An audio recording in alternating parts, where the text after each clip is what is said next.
Hello and welcome to MLW Confusion. I'm your host Rob Kammerer, usually bringing you all that you may or may not need to know about Major League Wrestling and its television programming.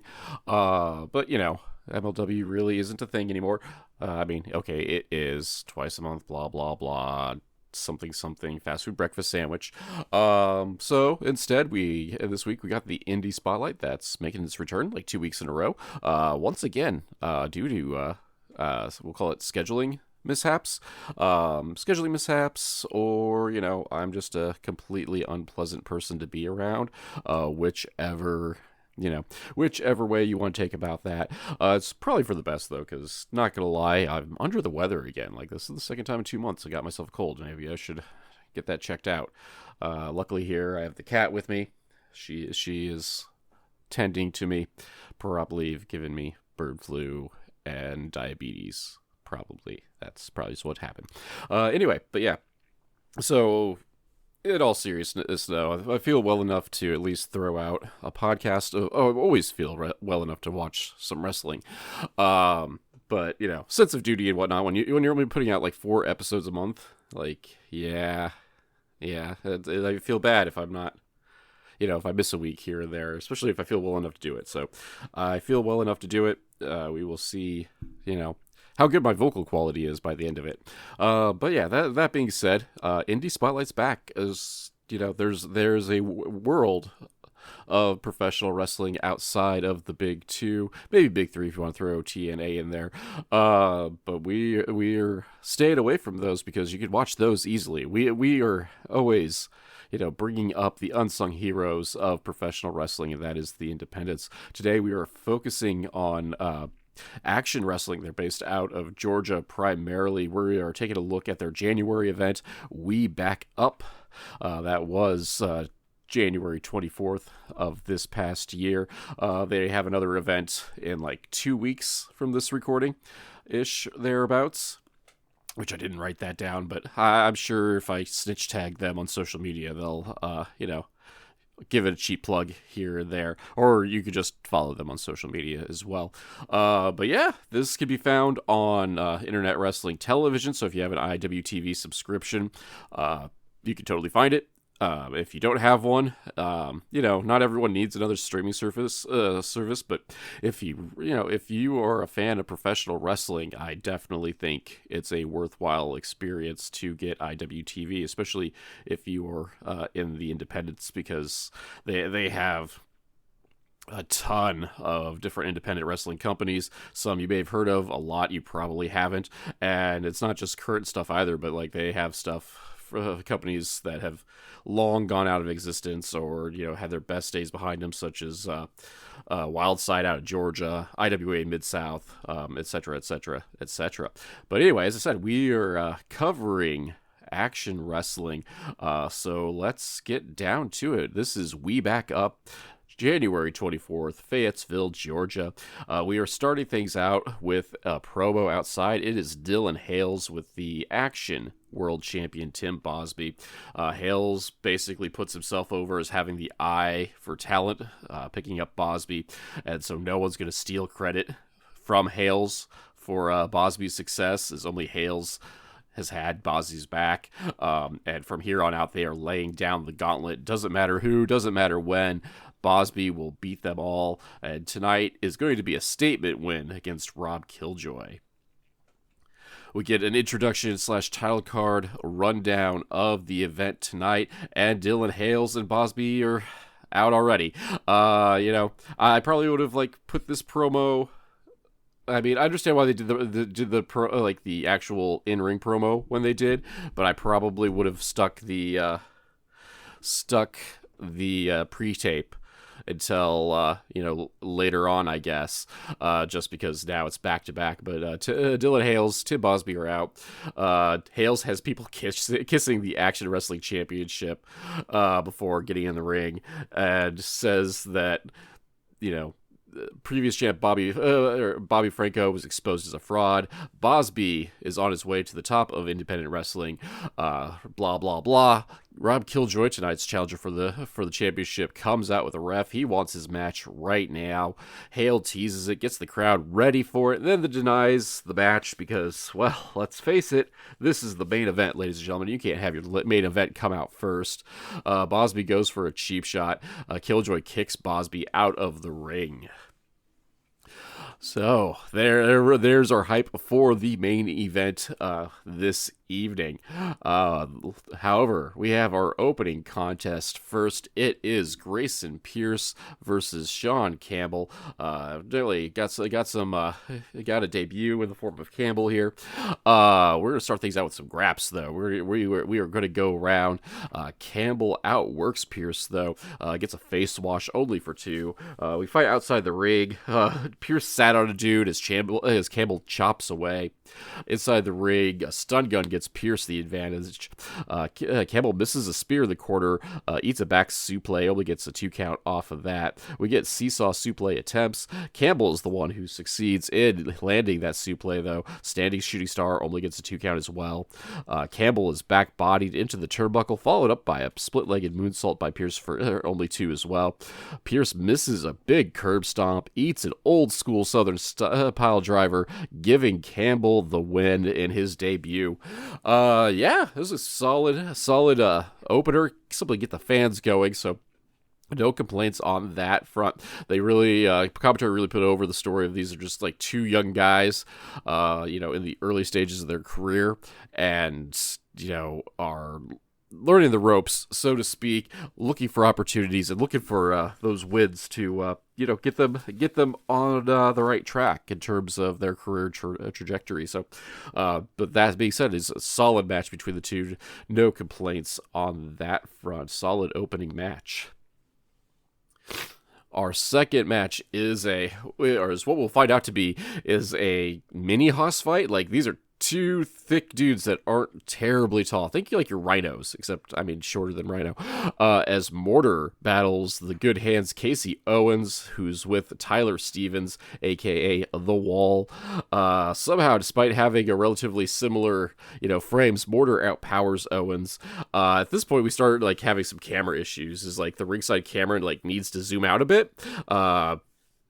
Because it's not really catching all of the action, and so we're getting weird parts of the action chopped up, or a weird area of focus. Anyway, as this is going on, Mortar is just chopping away at Owens.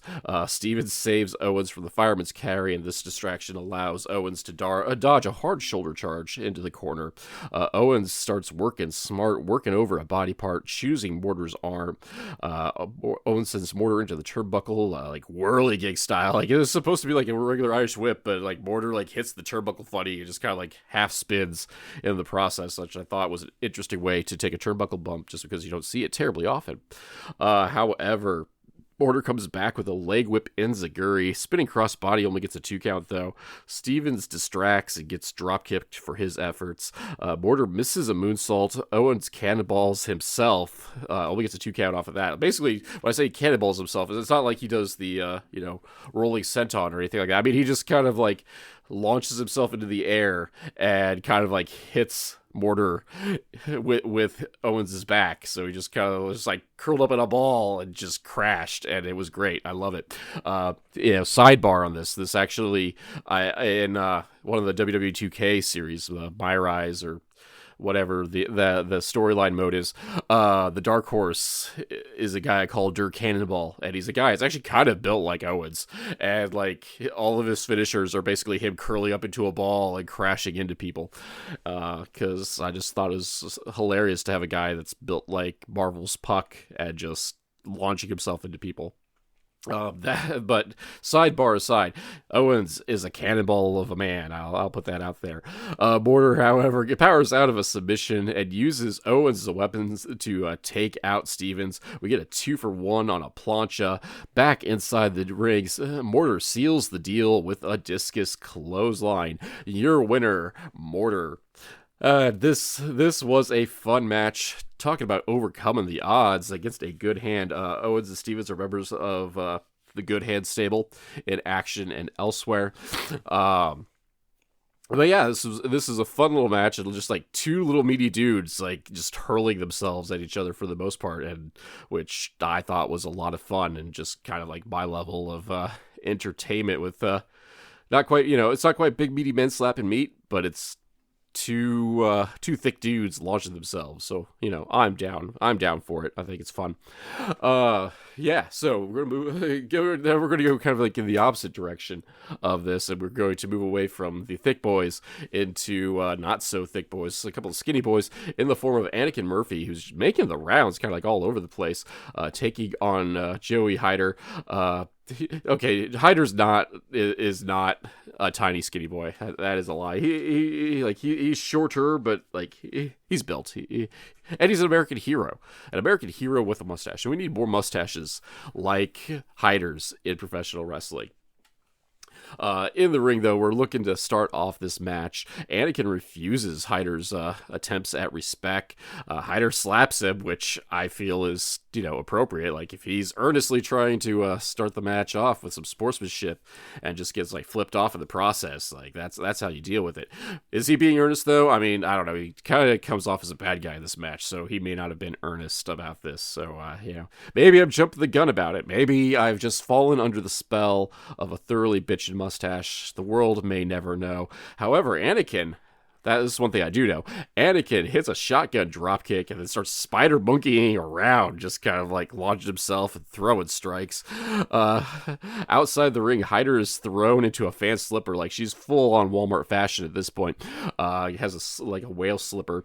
Anakin uses a child as a weapon, which on one hand probably should be a disqualification, but on the other hand I totally approve of, which I guess those two things aren't necessarily mutually exclusive, because I approve of a lot of things that should be a disqualification. Anyway, Hyder gets sat in a chair as Anakin runs clear around the ring, Braun Strowman or Braun Breaker style, just to shove Hyder out of the chair, which I thought was a little bit anticlimactic, but what do I know? I like, especially right now, I don't even have the lung capacity to just do a full sprint around the ring, so whatever, man. Hyder catches Anakin on a suicide dive, which is impressive, and then suplexes Anakin on the ring apron, which, if you haven't been told yet, is the hardest part of the ring.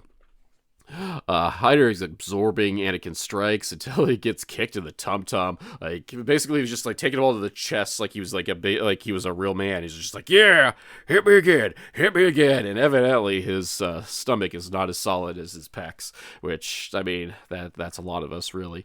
But yeah, so evidently his weak spot is the tum-tum. He is King Hippo. Anyway, while I'm ranting on incoherently about tum-tums, satellite DDT by Anakin only gets a 2 count. Hyder follows it up with a crash landing style suplex, only gets 2 off of that as well. Anakin had to dodge the chandelier to jump off the top rope.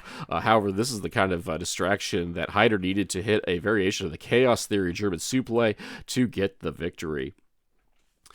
So that was another fun match. There's mustaches, there's children used as a weapon, so it has like all the things I like in professional wrestling, so no complaints on that one. As I said, I've kind of hinted that I'm somewhat peripherally aware of Anakin's existence, because he's kind of like half based in the Illinois area, so he does a lot of work in like the St. Louis and for like 01 USA, etc. In addition to just traveling all around, like he pops up randomly here in Action. He's done some work for H2O, but yeah, just kind of like wherever someone wants to book him, like a good professional wrestler, he shows up wherever he gets booked. But yeah. So we're going to take this pause for the cause, so maybe I can breathe for a moment. In the meanwhile, you should get yourself an energy drink or a coffee, or heck, even a coffee machine. We'll be back. Un momento. Hey, folks. MLW Confusion's become a veritable hub of shopping and treats and all that sort of good stuff. Whether you need a sugar-free alternative to energy drinks in the form of Raise Energy, or maybe even, top-of-the-line ice makers, coffee machines, and other household appliances, or, well, let's go crazy, and you can even get WWE licensed apparel, all through my links section. All you got to do is wander down to the descriptor of this week's episode, check out the various links, click on them, and go shopping like you normally would. Heck, like, it's no difference. You just came in and just said Rob sent you. And that way, you can get the things you need, maybe even at a discount, and the podcast gets a kickback as well. So be sure to check out those links. Thank you very much for listening. Back to the show. And we come back. We got ourselves tag team action that originally was supposed to be a tag team title match as the Good Hand Action Tag Team Champions were going to take on Totally Shook. However, the combination that comes out of Suge D and Tyler Stevens, The Wall, is not the Action Tag Team Champions, and evidently they also do not have, the Good Hand does not have Freebird rules going on, so I suppose that's also a good thing, because at least that way you know exactly who you're wrestling for the titles. But on the flip side, on a night like this, you don't get your title match, even though I guess that's what was booked. Anyway, Suge gets on the mic. He is a heat magnet in action. Suge, when I say is Suge D, Suge D and Tyler Stevens are this variation of the Good Hand for tonight, and Totally Shook is the tag team of Jameson, Shook, and Finesse. But yeah, so as I said, Suge gets on the mic. He is a heat magnet. Commentary, the crowd are wanting to know where Kevin Ryan is, who is the other half of the Good Hand tag team champion duo. But you know what? It's none of our business where Kevin Ryan is. He's just not here tonight. So therefore, tonight is non-title. However, they will they're going to give an opportunity to Totally Shook. So if Shook gets the win tonight, they'll get a match next week for the Action Tag Team Championships, and they will get to pick the stipulation for said match. However, if Totally Shook loses, there is no match. Match is called off, and the Good Hand still gets a payday out of the deal, so they're getting an extra payday for none of the work. But it looks like it's accepted as Stevens is instantly dumped out of the ring. He is out of the Rumble. Totally Shook does some tandem offense on Suge, ending with a face buster for 2. Stevens gets back in, and he's a wall of fire with some punches and clotheslines, choke pushes as well. Just takes out Totally Shook in the process, drags Suge to the corner and tags in. At this point, this is where I find out that Stevens is only 6'5", and he's the Wall. And here's the part where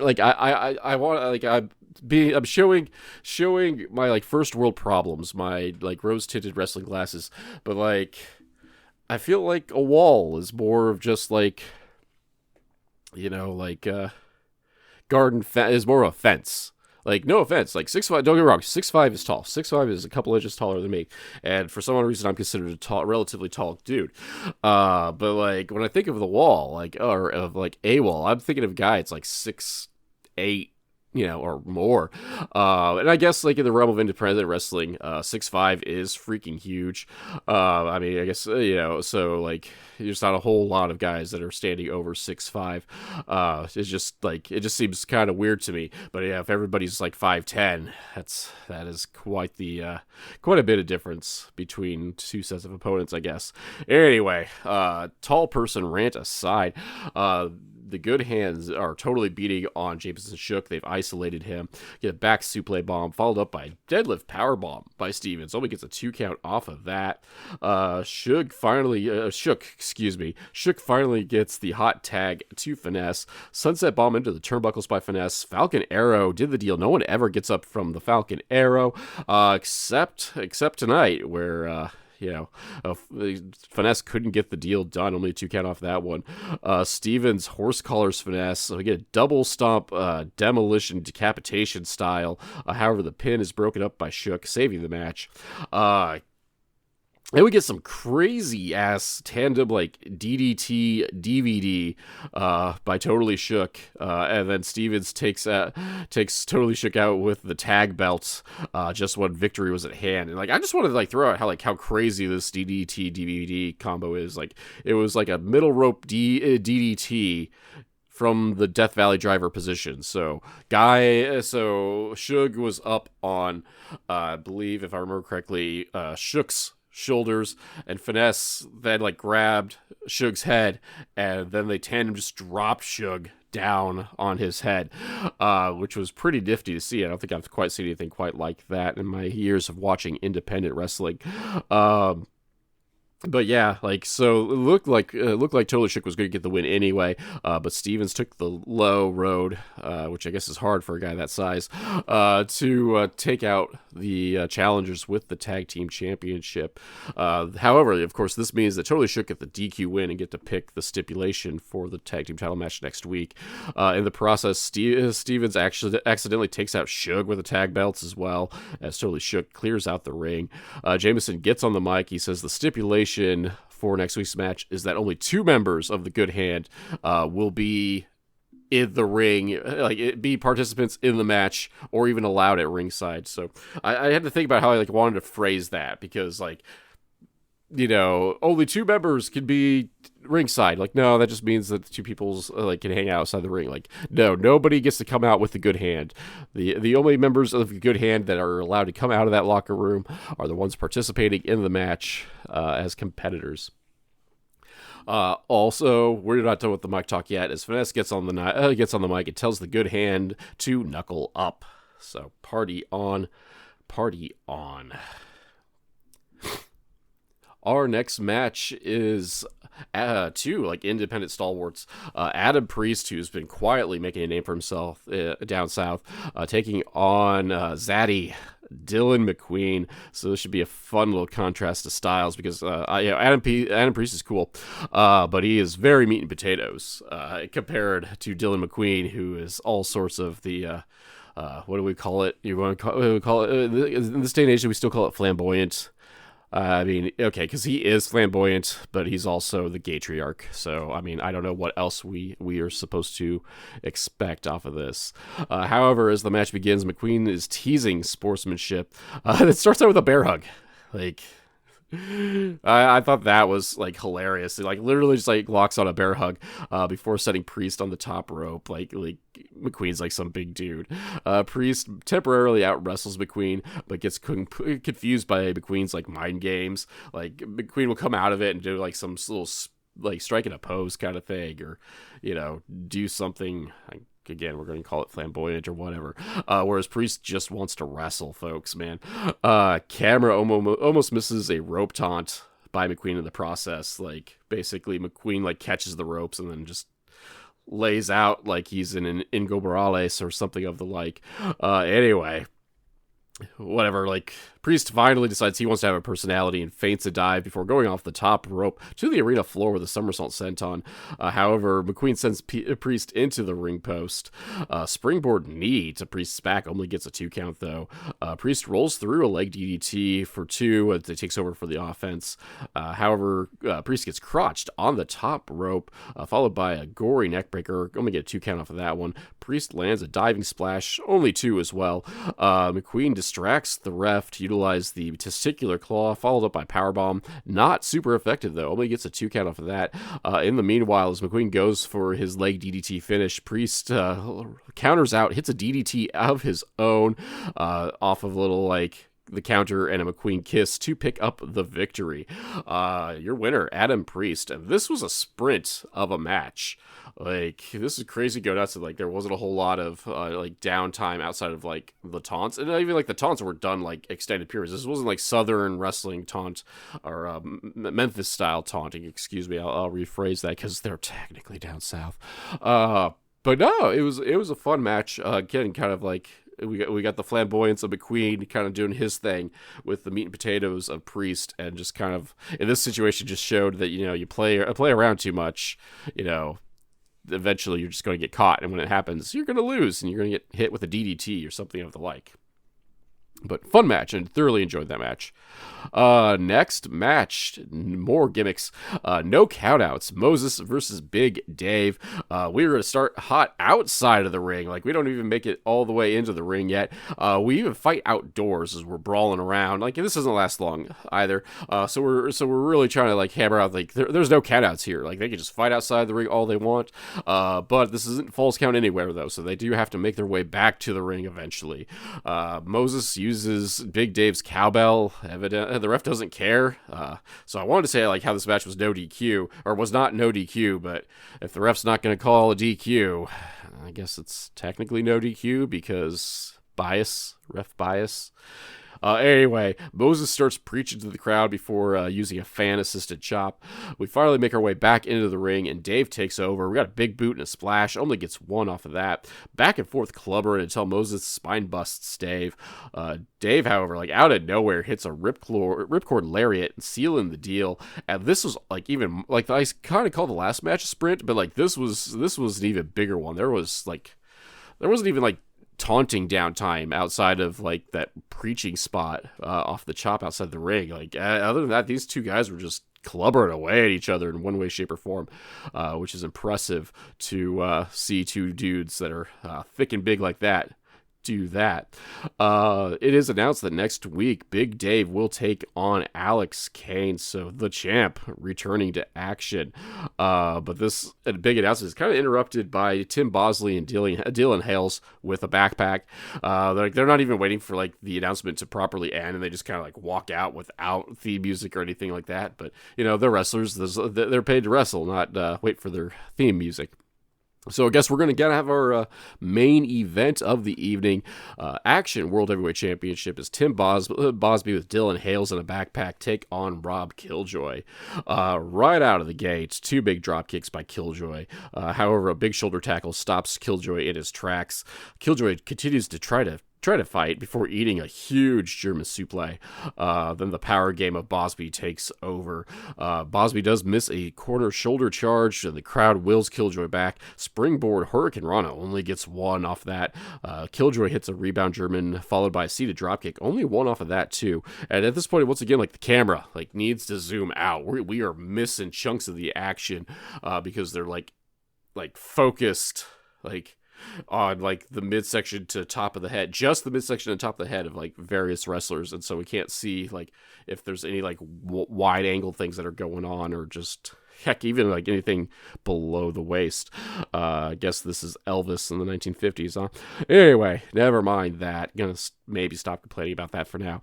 Launching belly to belly suplex by Bosby, but he can't finish off Killjoy as Killjoy counters the F5 into a DDT. Death Valley Driver, impressive. Only gets two, and it only gets two just because Hales puts Bosby's foot on the rope. Continuing the match, and probably should get Hales kicked out, but you know, refs are biased. Didn't see it. Killjoy at this point like loses it, starts chasing Hales around the ring, allowing Bosby enough time to catch his breath and catch Killjoy in a backbreaker, followed up by a ripcord lariat, and finishing him off with the F5 to allow the champ to retain. And like this was a fun main event. We got the proper underdog story because Killjoy's not like a super huge dude. He's significantly larger. Bosby is not a huge dude, but he's significantly larger than Killjoy. Then you have the added factor of Dillon Hales out there running distraction as well.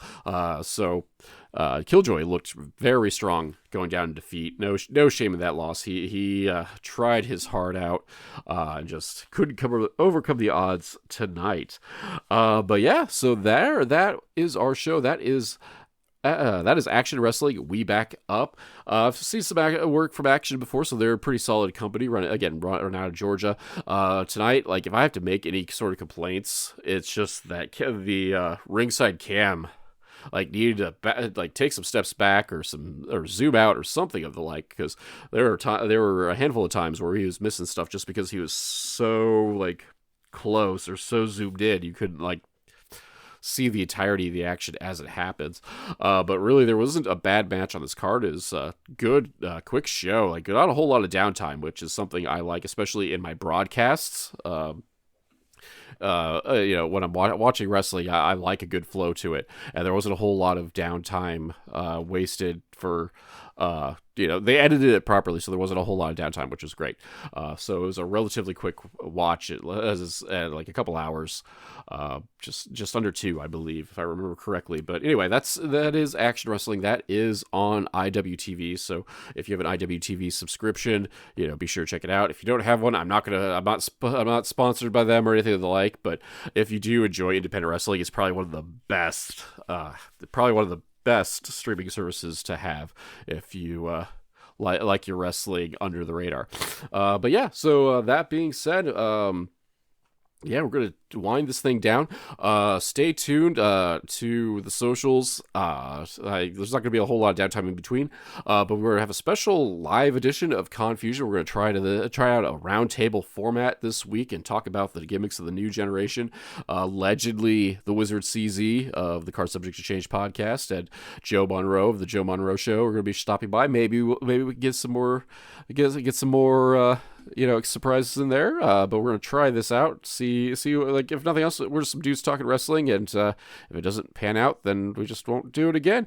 And then in theory, we're playing the card shuffling game. Big Mama is still allegedly agreeing to be on the show some year, and she just picked up tag team championship in NWA, so she's a double champ right now.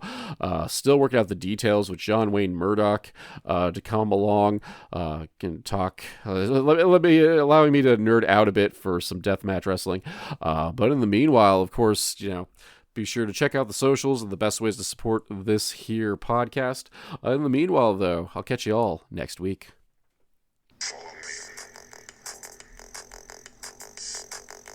MLW Confusion is a weekly podcast that is written and performed by Rob Kammer and hosted by Spotify for podcasters. MLW Confusion is part of the Urban Wrestling Network, and you can check them out and check out the Major League Pod on YouTube at Urban Wrestling NW. The background music for this section is Ruined by Day, performed by Alan Schroeder. If you enjoyed this podcast and would like to support, please like, subscribe, and tell your friends, family, and enemies. Leaving a review is also helpful. Word of mouth of advertisement is very important for small podcasts such as this. Social media links can be found in the description, but Twitter and Instagram are at the Nova of Cass, TheNovaofCass, and Facebook is at MLW Confusion, all one word. If you'd like to support monetarily and help upgrade my equipment, please check out my virtual chip jar at ko-fi.com/Casanova. Or if you prefer more bang for your buck, you can go to patreon.com/Casanova, CASSONOVA, whereas for as little as $2, backers get access to the podcast early and without those pesky ads, plus other exclusive content. So join the crew that is headed up by Keith Wynn, Alan Schroeder, Alex McCarthy, and Elenia, and check it out. You can also find t-shirts, coffee mugs, and other merch at the Confusion Podcast on Teespring. Also, be sure to check out the description to find some affiliate links for, well, WWE merch, coffee machines, ice makers, and much more. For business inquiries such as ads and sponsorships, please email rzkammer, that's Kamerer, at comcast.net. Thank you for listening.